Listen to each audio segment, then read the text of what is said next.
जीजा कोनो शगुन के घड़ी नहीं खे। शगुन तो हुई और एक चुन्नी चढ़ावा भी जरूर हुई। जेकरा के किस्मत में मरल लिख के होके ना, फिर ओकरा के केहू ना बचा सकेला। और आज तोहार किस्मत में सिर्फ एगो चीज लिखल है, मौत।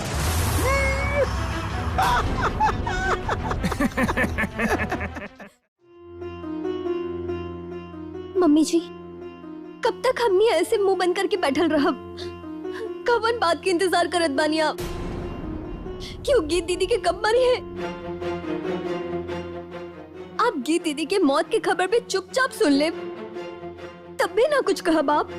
हमने कर भी कर सके नहीं पिंकी। अगर हमने मुंह खोली तो वो मार दे गीत के। अगर हमने मुंह ना भी खोलनी तब भी कहा वो गीत दीदी की जान के बख्श दी ही। मार तो फिर भी दी है ना गीत दीदी के। ये सब कुछ हमने की आंख के सामने होत बा और फिर भी हमने जुबान ना खोली। मम्मी चुप कर जा बेवकूफ लड़की, चुप कर जा।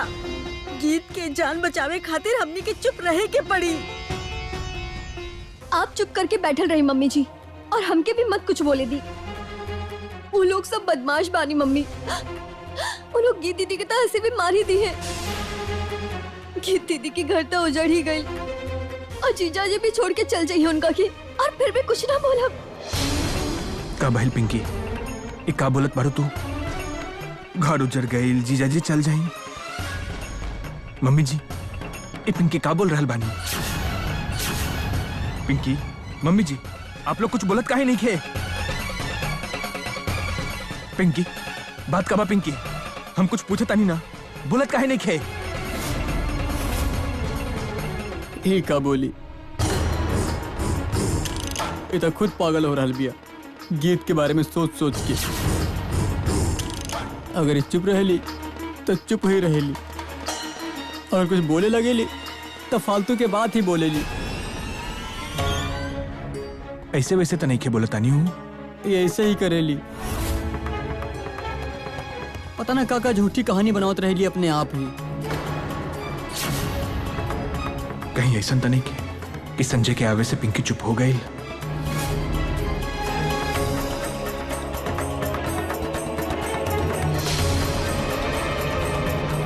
पर शौक बा तोहरा जुबान खोले की। हाँ चल ठीक बा, खोला जुबान, लेकिन एक बात याद रखिया, यहाँ तोहर मुंह खुलल और वहाँ जान गए तोहर गीत दीदी की।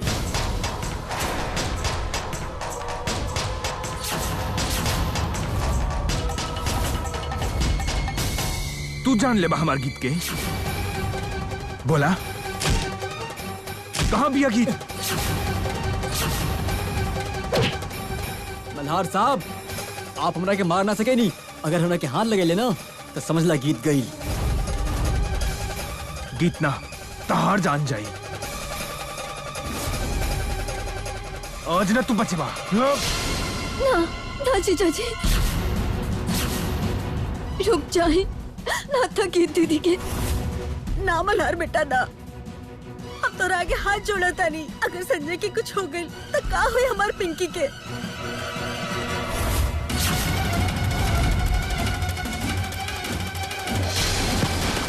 आपके पिंकी के फिकर बा, संजय के फिकर बा, गीत के कौनो फिकर नहीं खे?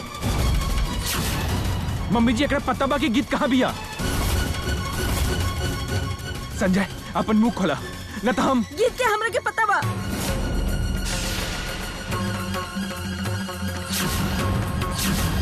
हमरा के पता बा गीत कहाँ बड़ी।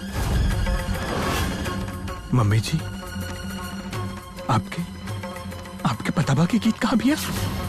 हाँ मल्हार, हमरा के पता बा गीत कहाँ बड़ी।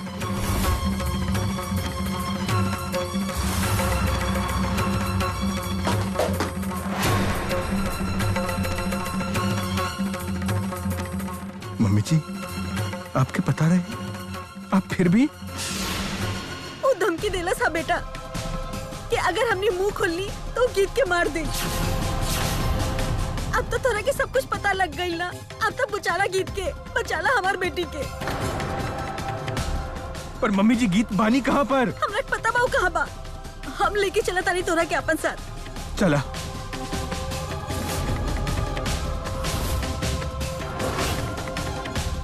ये तो कहानी उल्टा ही हो गई।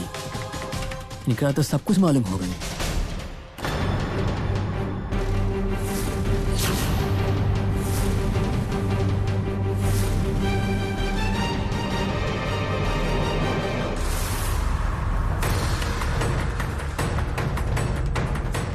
हाँ जी भूषण सेठ, नया पंगा हो गया भूषण सेठ। साधु साहब के सब मालूम हो गया कि गीत कहाँ बिया। हमारे सास और पिंकी दोनों वहां लेके गई नहीं। अब का हुई भूषण सेठ?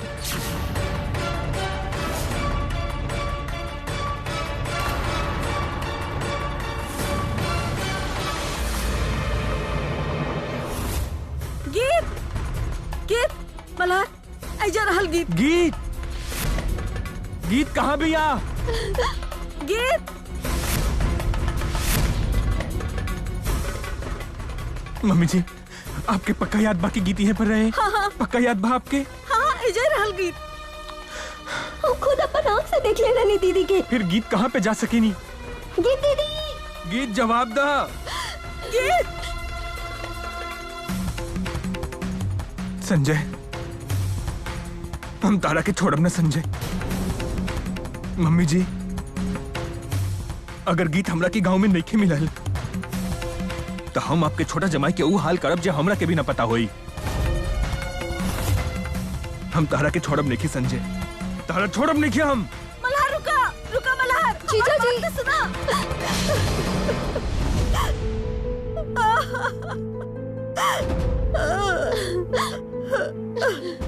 मम्मी आए हमार बेटी गीत पता न कहाँ हुई।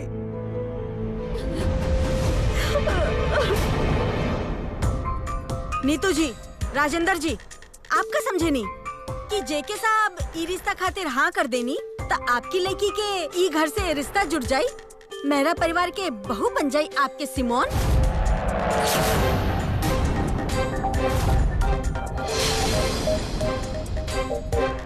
जहाँ तक हमके मालूम बा, मेरा हाउस में तो जेके मेरा साहब के फैसला ही आखिरी फैसला होला। जी, और मेहरा साहब के यह फैसला बा कि सिमोन उनकर घर के बहू बने। नीतू जी, जेके साहब के तैयार होए से का होला? समाज ई रिश्ता के सही ना मानेला और ना ही कानून ई शादी के इजाजत देवेला। आप चुप रहे जसलीन जी। यहाँ राजेंद्र जी के हम बुलेले हैं, वो भी इज्जत से। और हम ना चाहे नहीं कि मेहमान से केहू ऐसा बात करे। आप बुलौले हुई हैं अपन ई मेहमान के इज्जत मान के साथ। हम आपके ई मेहमान के इज्जत मान ना करेनी, जिनकरा के कारण हमार बहू के मान के ठेस पहुंचल होए, कि जिनकरा वजह से हमार बेटा के प्यार के गला घोटल गईल होए। हम अपन बेटा के दिल तोड़ के सिमोन के ई घर के बहू कबो न मानब। तो आपके कहत में के बा हमके ई घर के बहू बनावे खातिर? का मतलब बा तोहार? मतलब ई बा आंटी जी कि आपके हमार और मल्हार की शादी के फिक्र करे के जरूरत ना बा, काहे कि अपन शादी के परवाह हम खुद कर ले। अच्छा, जरा हमरा के तो पता लगे कि तू अपन और मल्हार के शादी के ऐसा कौन सा प्रबंध कर लेलू हा? प्रबंध भी हो जाए भाभी जी।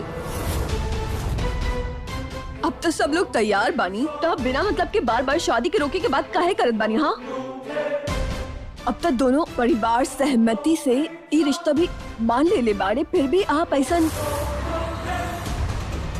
तू मुंह बंद करा कम्मो।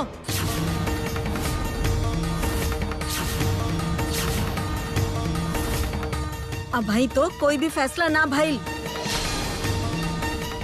बड़ी भाभी जी, आप हमसे ना ऐसे उंगली उठा के बात ना कर सकेंगी। तोहरा पे उंगली ना उठाई तो कम्मो बतावा केकरा पर उंगली उठाई? तू ही कहा तारू ना कि दोनों परिवार फैसला कर लेनी हा। कैसे कर लेनी फैसला? ये हमार परिवार बा, ये हमार घर बा। ये घर में जे फैसला होई ना वो हम करब। तू के होली हमार बेटा की किस्मत लिखे वाली?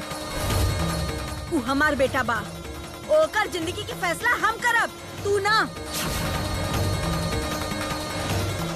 ना आंटी जी, ये फैसला अब आप ना कर सकीनी। हाँ, मल्हार आपके बेटा बा, पर ओकर जिंदगी में अब का होई, इकर फैसला ता पुलिस करी। ई का बकवास करत आरो? पुलिस काहे करी फैसला? आपके तब पता ही बा ना हमार और मल्हार के रिश्ता के बारे में। और अगर हम ये रिश्ता के बाद अदालत में कर दे, फिर तू कहे कि का चाहता रू सिमोन? धमकी देता रू हमरा के? जी नाना मिसेस मेहरा, वो कोनो धमकी नहीं देत। सिमोन, तू चुप होके बैठा। हाँ सिमोन, एक कैसन बकवास बा, तू कुछ भी ना बोलबू, कुछ भी ना। प्लीज पापा, हमके बोले दी। इनका क्या भी तो पता चली कि मल्हार के साथ हमारे रिश्ता के हर सबूत बा हमारे पास। आप बड़ बानी आंटी जी, और साथ ही जेके अंकल भी यहीं खड़ा बानी, जेके अब हमार होके वाला ससुर जी बानी। और आप इतना से आनी तो हो ही गई बानी ना। और हमार मम्मी पापा भी यहीं खड़ा बानी। अब आप इतना सियाना तो बानी ही कि हमके सबूत दिखावे खातिर तो ना कहब ना। हाँ, अगर आप फिर भी कहत बानी तो हम दिखा देता नहीं, पर ओकरा खातिर आपके शर्मिंदा होके के पड़ी। आखिर हम भी तो एगो औरत ही बानी ना। तू औरत बाड़ू? तू तो औरत के नाम पे कलंक बाड़ू सिमोन। जितना तू नीचे गिर गई बाड़ू ना, कोनो औरत तो इतना सोच भी ना सकेली। बस करी मॉम, अब काहे ये सब बात के बढ़ात बानी, छोड़ी ये सब बात। हम बात बढ़ावता नहीं तानिया। अब ना बढ़ेनी ना, ठीक बात, पर अब इस समय चुप हो जाए मॉम। और सिमोन, तू भी सुना, तो कि कौन जरना बाकी होके ब्लैकमेल करके मेहरा हाउस वाले तो के घर के बहू के रूप में जरूर स्वीकार कर लिए हैं। कौन सा मेरा परिवार एकरा के स्वीकार करी? हम एकरा के स्वीकार ना करेनी। ई घर के बहू बस गीत बाड़ी। बड़ी भाभी जी, आप एकरा के अपन घर के बहू मानी चाहे ना मानी, पर हम ता सिमोन के घर के बहू मान भी ले ले बानी। और हमके भी कोनो इतराज नहीं थे सिमोन के घर के बहू बनावे से। अब आप भी मान ही ली मॉम, हमने सब सिमोन के घर के बहू मान ले बानी, तो आपकी जिद करे के कोनो मतलब ना बा। हाँ जी मम्मी जी, अब आपके अकेले के मना करे से कुछ भी ना हो। अगर हमरा कहे से ई घर में कुछ ना होई, तो फिर के कहे से ई घर में सब कुछ होई आकाश?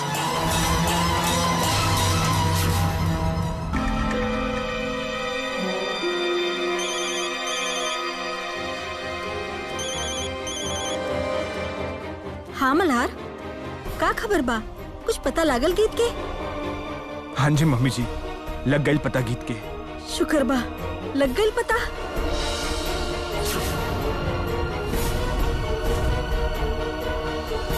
बस ही संजय ही नुका के रख ले बानी। इत जहरीला सांप निकलल। पर वो कहाँ बड़ी ई समय? मम्मी जी, ऐसे तो आज नहीं मिललू, हम ओकरा ही खोजतानी। थाने जा रहल बानी आप। मम्मी जी, गीत के खोजे खातिर चाहे हमरा के जौन कुछ भी करे के पड़ी, हम ओकरा के खोज के रहा। ओकरा हम अपना साथ मेहरा हाउस लेके आई भी हमार बादा वा।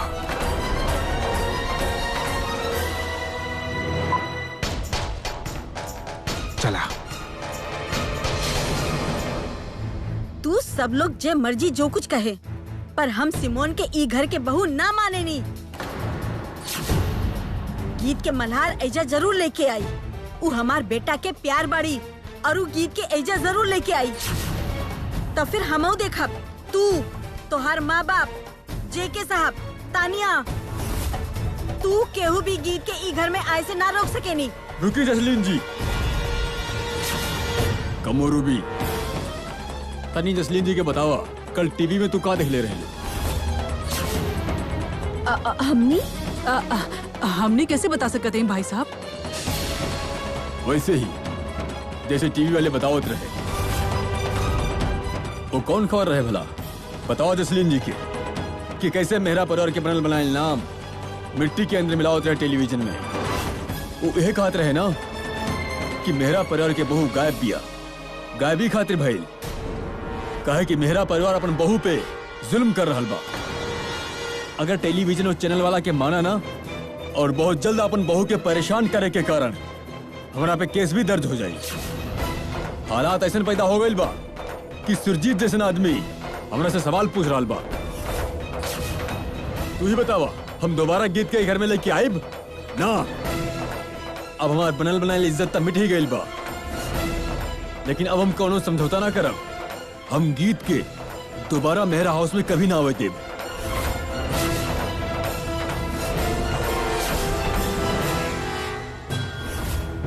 ई तो समय आए पे पता लगी जेके साहब। हमऊ देखा तानी कि आप गीत के ई घर में कैसे ना आए देवेनी।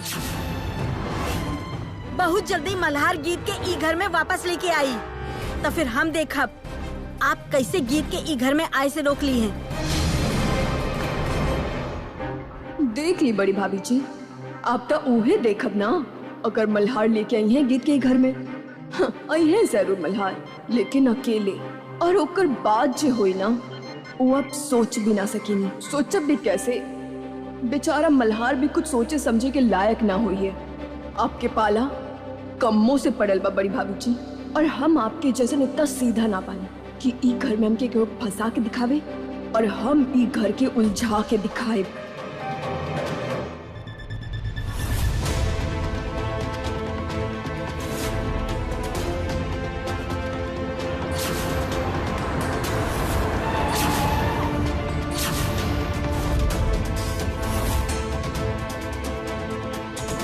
पकड़ा करा, कहीं भाग न जाए। तारा दिखाई नहीं के देत? ये कोनो तरीका बा गाड़ी चलावे के?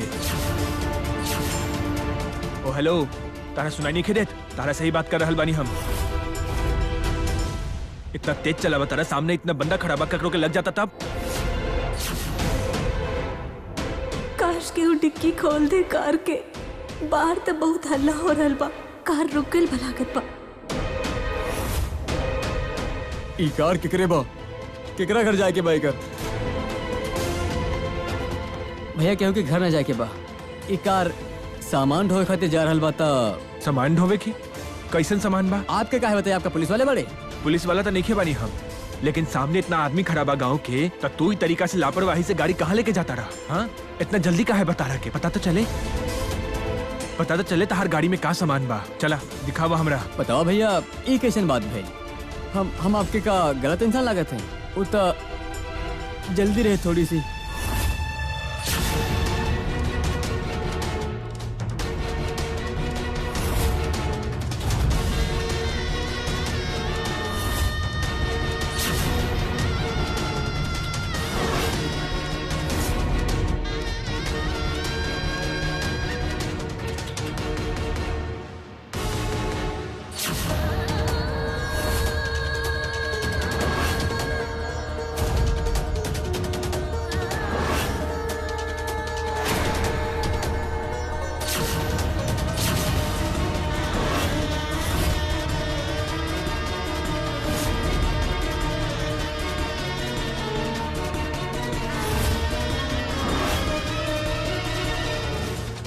चला मल्हार बिटुआ, जाए देख रहा की उकर भी बचाव हो गई बा। हम भी अपने काम पर चला थे, थाने भी जाए के बा ना।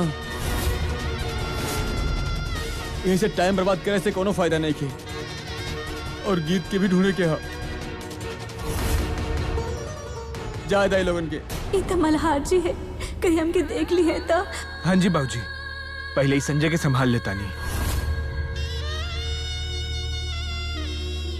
चला।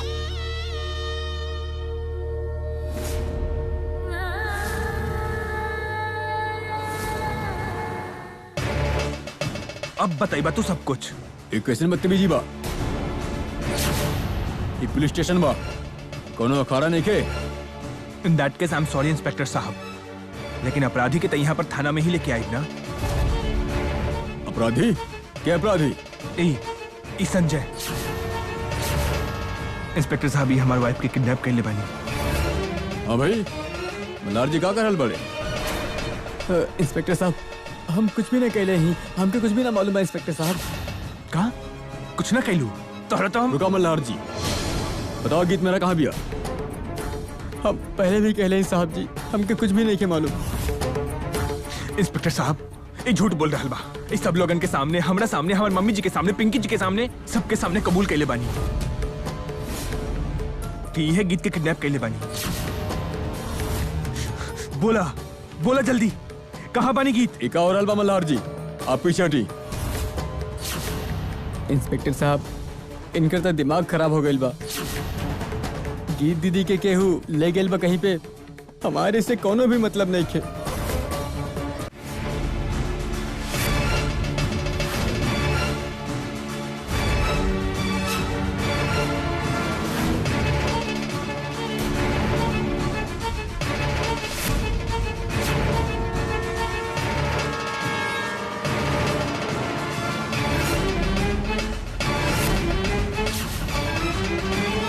पर यहाँ पे काहे लेके आए हमके? तोहार इलाज करवावे खातिर। और कौन खातिर? हाँ?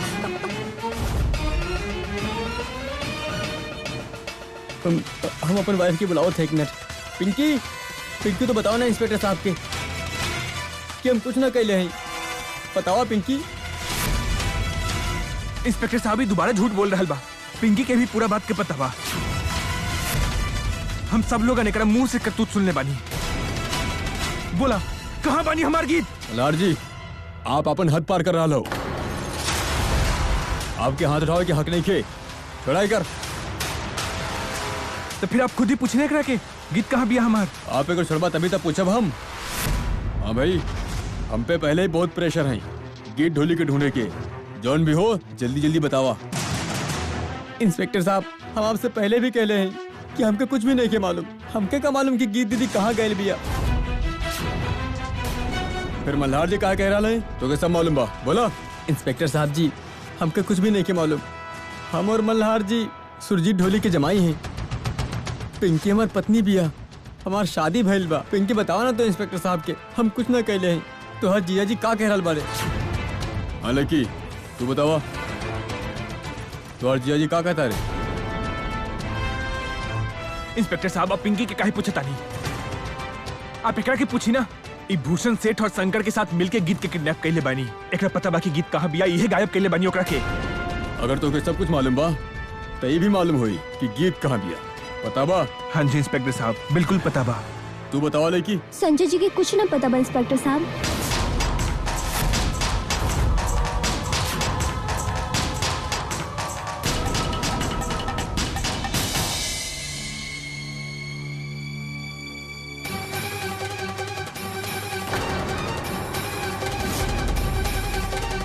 हम कहाँ हैं डॉक्टर साहब?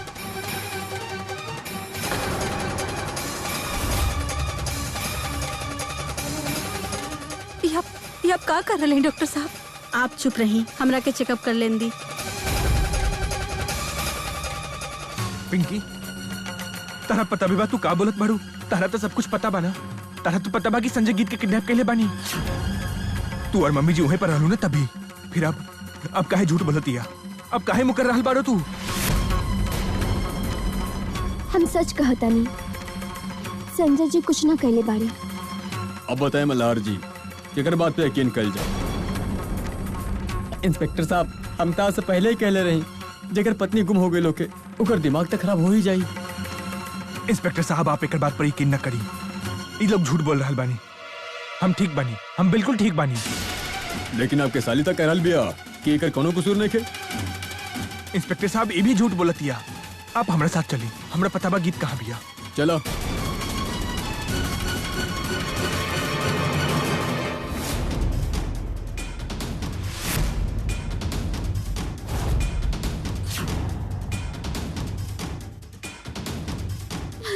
हमके माफ कर दीजिए जीजाजी, हम मजबूर बानी। हम ना चाहता नहीं कि गीत दीदी की जान के कोनो खतरा हो। डॉक्टर साहब, आप कुछ बोलत काहे नहीं हैं? डॉक्टर साहब, ये हमारा हाथ ठीक हो जाए ना?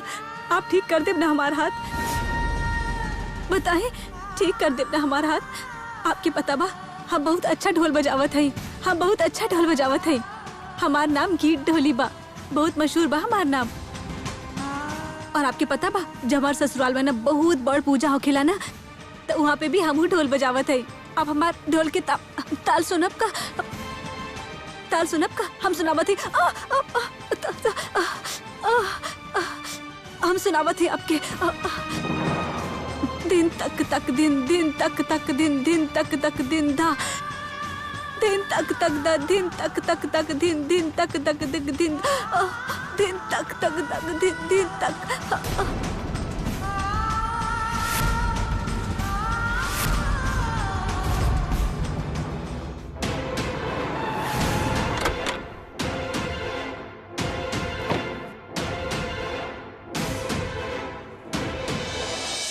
इंस्पेक्टर साहब, गीत यहीं पर रहे, हमारी यकीन करी। पिंकी तक खुद ही देख ले बनी। हम झूठ नहीं बोला तानी इंस्पेक्टर साहब, हम झूठ नहीं बोला तानी।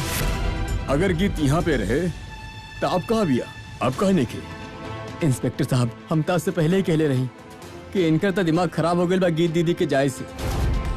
तो तू ही बताओ क्या कह रहा है मल्हार जी कि तू गीत के यहाँ पे दिखले बाड़ू? बताओ ये बात सच बा या झूठ?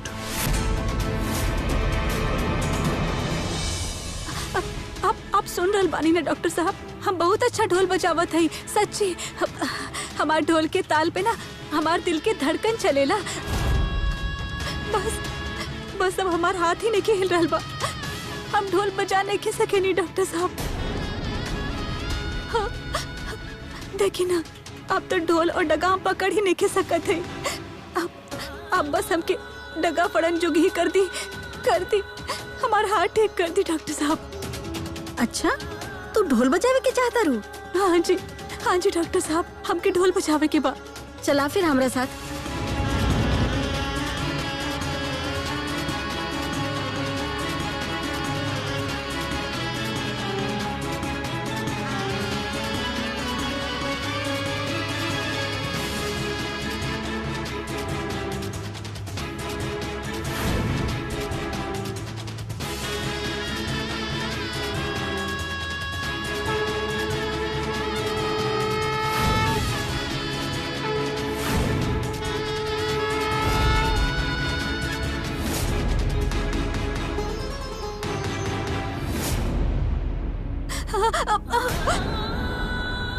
चली, अरे चली। लेके आवा इकरा के अंदर।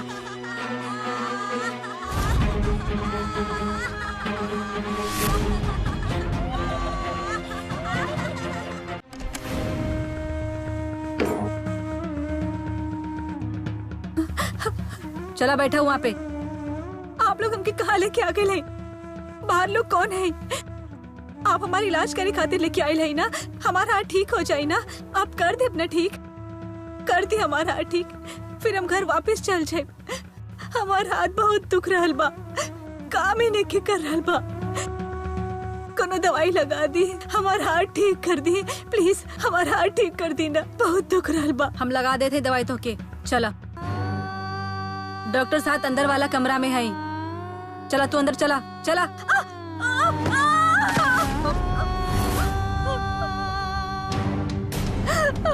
मल्हार साज, मल्हार साज और हाथ।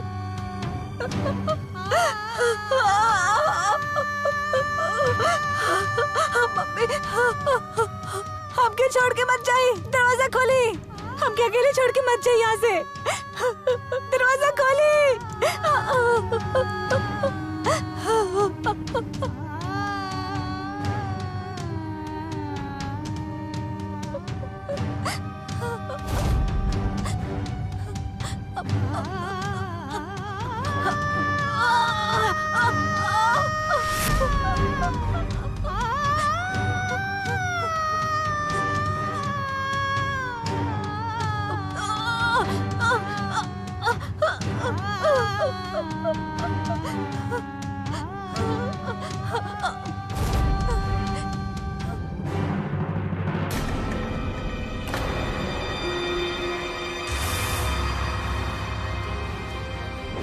अगर तू बोलबू ना तो देख लिया तुहार गीत दीदी ना बची है, बहुत बच गए ओकर ढोल। ओकर ढोल तो पूरा हमरा के फाड़े के ही पड़ी।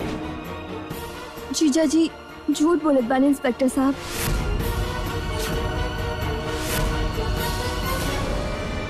मल्हार जी अब बताओ। इंस्पेक्टर साहब झूठ हम ना, ई पिंकी बोल रहा बन।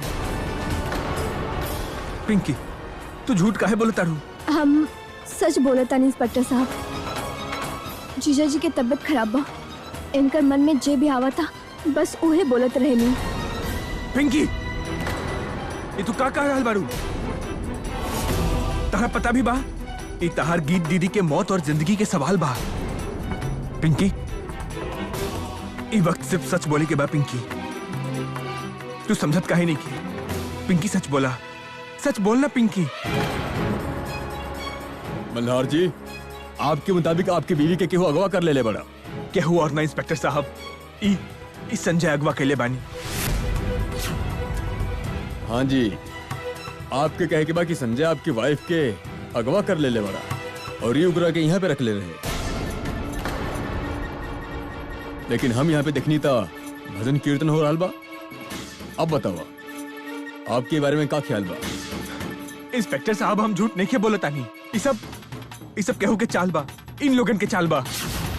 भजन कीर्तन ये सब अभी शुरू भइल बा इंस्पेक्टर साहब, अभी शुरू भइल बा।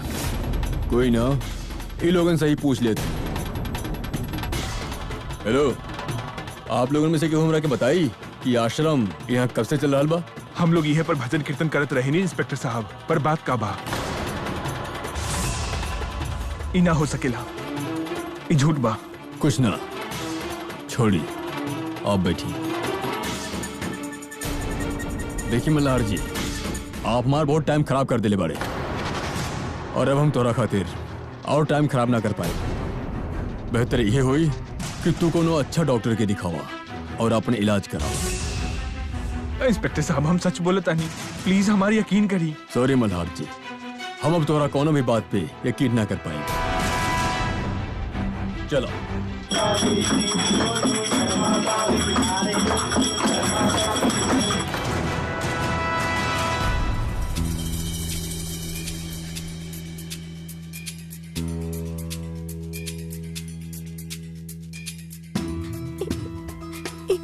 गंद कहाँ से आ रहा बा?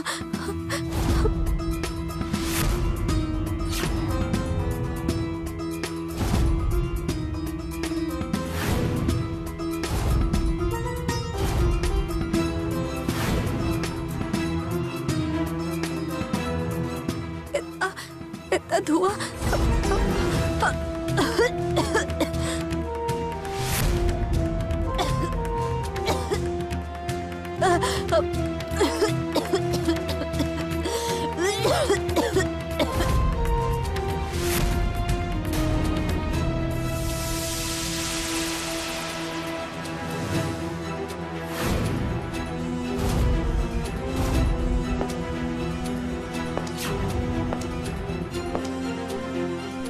वहाँ पे केवा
बाड़ी हमार सोना का अंडा देवे वाली मुर्गी। तोहरा के पता बा ई का बा? पागल खाना बा, पागल खाना। ऐजा पागल आवेले जे ठीक होके चल जावेले, पर तू कहू ना जइबू। तू तो ठीक बाड़ू ना, तू ऐजा ही रहबू और ऐजा ही मर जइबू।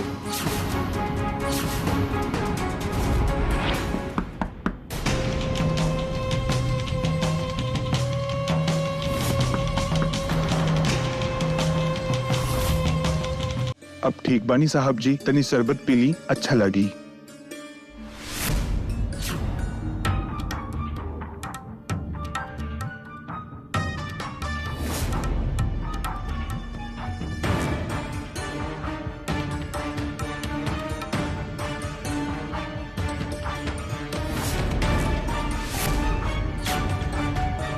आप भी लीजिए।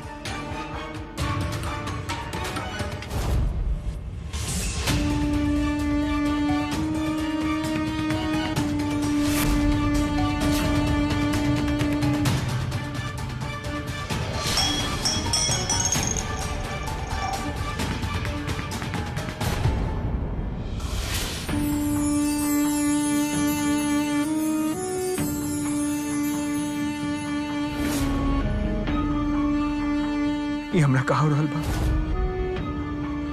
हमार सर काहे घूम रहल बा?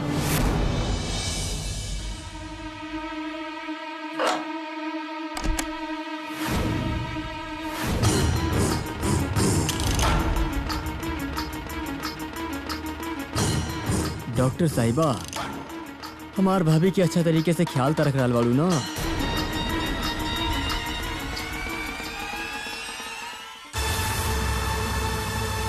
तू लोग अचानक ऐजा? बस हमने के दिल करल तो हमने आ गई डॉक्टर साहब। गीत के हालचाल पूछे खातिर।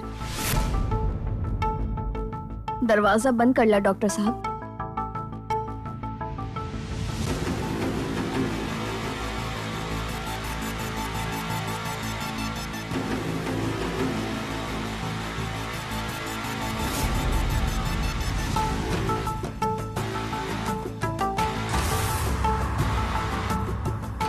सिमोन जी, वैसे आप काहे तकलीफ कहीं ऐजा आए की?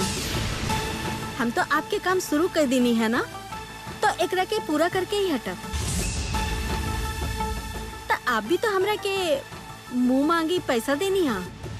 यकीन तो करत आनी ना हमरा के? यकीन तो बा डॉक्टर साहब, पर बात ही बाकी अगर खुद काम हो देख ली तो तसल्ली हो जाए हमने के। आज तक तो भाभी जी हमरा कहीं दबोच के रख ले रही। मुश्किल से तब पहाड़ के नीचे आयल बिया भाभी जी। फिर आप खुद ही बताइए डॉक्टर साहब, गीत के इतना बड़ा इलाज होते देखे के मौका हमने कहाँ मिलती?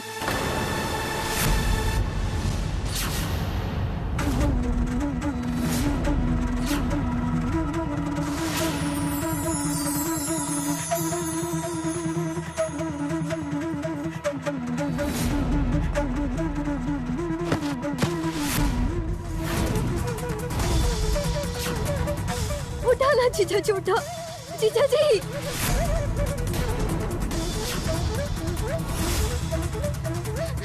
जीजा जी कहाँ हो गई आपके? जीजा जी उठी ना। चला भजन मंडली, हो गए हमार काम। चला फिर। सारू साहब पी ले फिर शरबत। कैसन लागल शरबत? खराब रहे कि अच्छा रहे?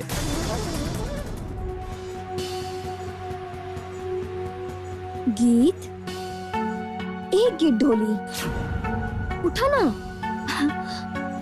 चलो उठा, देखा क्या आइल बा? हम आइल बानी। सिमोन।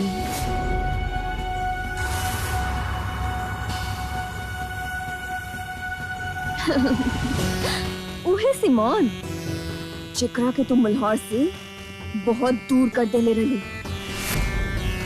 और आज आज देखा ना, आज ओहे सिमान तो के मल्हार से बहुत दूर कर दे ले हा।